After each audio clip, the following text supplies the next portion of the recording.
Dinosaur जो लगभग 16 करोड़ वर्षों तक आज पृथ्वी पर राज करते रहे, उनका अंत एक विशाल घटना के रूप में माना जाता है जिसे मास एक्सटेंशन कहा जाता है। डायनासोर का अंत एक रहस्यमय और गूढ़ विषय रहा है जिसे वैज्ञानिकों ने गहराई से अध्ययन किया। इस घटना ने न केवल डायनासोर बल्कि पृथ्वी पर जीवन के कई अन्य प्रजातियों को भी समाप्त कर दिया। इस लेख में हम डायनासोर के अंत के संभावित कारणों पर विस्तार से चर्चा करेंगे, जिसमें वैज्ञानिकों के द्वारा किए गए शोध और उनके निष्कर्षों को भी शामिल किया जाएगा। डायनासोर का युग मोज़ोइक युग के अंतर्गत आता है, जो लगभग 25 करोड़ वर्ष पहले शुरू हुआ और 6.6 करोड़ वर्ष पहले समाप्त हुआ। इस युग को 3 कालों में विभाजित किया गया है। ट्राइसिक काल लगभग 25 करोड़ वर्ष पहले शुरू हुआ। जुरासिक काल लगभग 20 करोड़ वर्ष पहले शुरू होकर 14.5 करोड़ वर्ष पहले तक। क्रेटेशियस काल लगभग 14.5 करोड़ वर्ष पहले से शुरू होकर 6.6 करोड़ वर्ष पहले समाप्त हुआ। डायनासोर मुख्य रूप से जुरासिक और क्रेटेशियस काल के दौरान फल फूल रहे थे। इस दौरान पृथ्वी पर विभिन्न प्रकार के डायनासोर पनपे, जिनमें विशाल शाकाहारी डायनासोर जैसे ब्रैचियोसारस और त्रासदी वाले मांसाहारी डायनासोर जैसे टायरेनोसारस रेक्स। डायनासोर का अचानक अंत कैसे हुआ, यह एक बड़ा प्रश्न है जिसने वैज्ञानिकों को वर्षों तक उलझाए रखा। वैज्ञानिकों ने इस घटना को समझने के लिए कई सिद्धांत प्रस्तुत किए। आइए कुछ प्रमुख सिद्धांतों पर विचार करते हैं। क्षुद्र ग्रह टकराव, एस्टेरॉयड इम्पैक्ट थ्योरी। सबसे प्रसिद्ध और व्यापक रूप से स्वीकृत सिद्धांत यह है कि लगभग 6.6 करोड़ वर्ष पहले एक विशाल एस्टेरॉयड पृथ्वी से टकराया था, जिसे डायनासोर और पृथ्वी पर जीवन के लगभग 75% प्रजातियों का अंत हो गया। यह टकराव मैक्सिको के युकाटन प्रायद्वीप के में बीच स्थित चिचुलव क्रेटर के रूप में चिन्हित किया गया। क्षुद्र ग्रह यानी कि एस्टेरॉयड लगभग 10 से 15 किलोमीटर चौड़ा था और जब यह पृथ्वी से टकराया तो उसने वायुमंडल में इतनी ऊर्जा उत्पन्न की कि पूरी पृथ्वी पर वातावरण में भयानक बदलाव आ गया। इस टकराव के कारण कई प्रकार की विनाशकारी घटनाएं हुई। टकराव से उत्पन्न ऊर्जा ने महासागरों में विशाल सुनामी उत्पन्न की, जिसने सैकड़ों किलोमीटर के क्षेत्र को बर्बाद कर दिया। टकराव के बाद भारी मात्रा में धूल, राख और वाष्प कण वायुमंडल में फैल गए, जिससे सूर्य का प्रकाश महीनों तक पृथ्वी की सतह पर नहीं पहुंच सका। इसे न्यूक्लियर विंटर की स्थिति भी कहा जाता है। सूर्य की रोशनी के न पहुंचने के कारण पृथ्वी का तापमान बहुत तेजी से गिरा। इस वजह से पौधों का विकास रुक गया और खाद्य श्रृंखला टूट गई। शाकाहारी डायनासोर के पास खाने के लिए कुछ नहीं बचा और इस कारण मांसाहारी डायनासोर भी मरने लगे।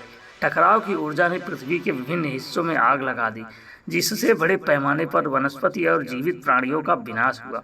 इसके साथ ही ज्वालामुखी गतिविधियों में वृद्धि हुई, जिससे वातावरण में और अधिक धूल और गैसें फैल गई। ज्वालामुखी गतिविधि सिद्धांत, volcanic activity theory.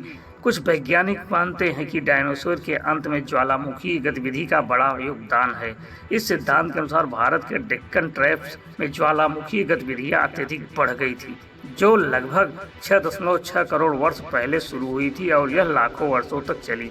Deccan traps में होने वाली ज्वालामुखी गतिविधि ने वायुमंडल में बड़ी मात्रा में गैसों और राख को फैलाया, जिससे वातावरण में जलवायु परिवर्तन हुए। ये ज्वालामुखी गैसें विशेष रूप से सल्फर डाइऑक्साइड वायुमंडल में फैलकर अम्लीय वर्षा और ग्लोबल कूलिंग का कारण बनी। इसके परिणाम स्वरूप पौधों का जीवन बाधित हो गया और इसी प्रकार शाकाहारी और मांसाहारी डायनासोरों की खाद्य श्रृंखला भी नष्ट हो गई। जलवायु परिवर्तन सिद्धांत, क्लाइमेट चेंज थ्योरी।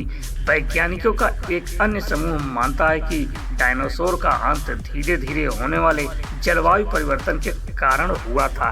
क्रेटेशियस काल के अंत में पृथ्वी के तापमान में धीरे धीरे बदलाव हो रहे थे, जिससे जीव जंतुओं का जीवन प्रभावित हो रहा था।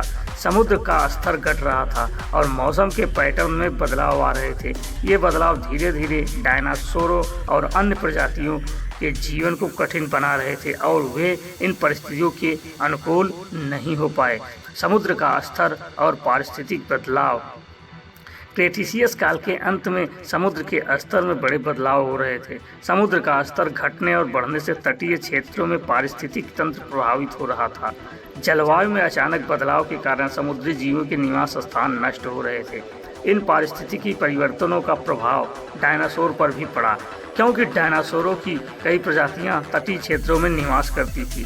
डायनासोर के अंत का प्रभाव। डायनासोर के अंत के साथ ही पृथ्वी पर एक नया युग शुरू हुआ, जिसे वैज्ञानिक काइनोजोइक युग के रूप में पहचानते हैं। इस युग में स्तनधारी प्रजातियों का उदय हुआ, जिन्होंने धीरे धीरे पृथ्वी पर अपना प्रभुत्व स्थापित किया। डायनासोरों के विलुप्त होने के बाद जो खाली स्थान बना, उसे स्तनधारी प्रजातियों ने भरा और इसी के परिणाम स्वरूप मनुष्य का विकास भी संभव हुआ। डायनासोर के अंत के बाद जीवित बचे प्राणियों ने खुद को नई परिस्थितियों के अनुकूल ढाल लिया।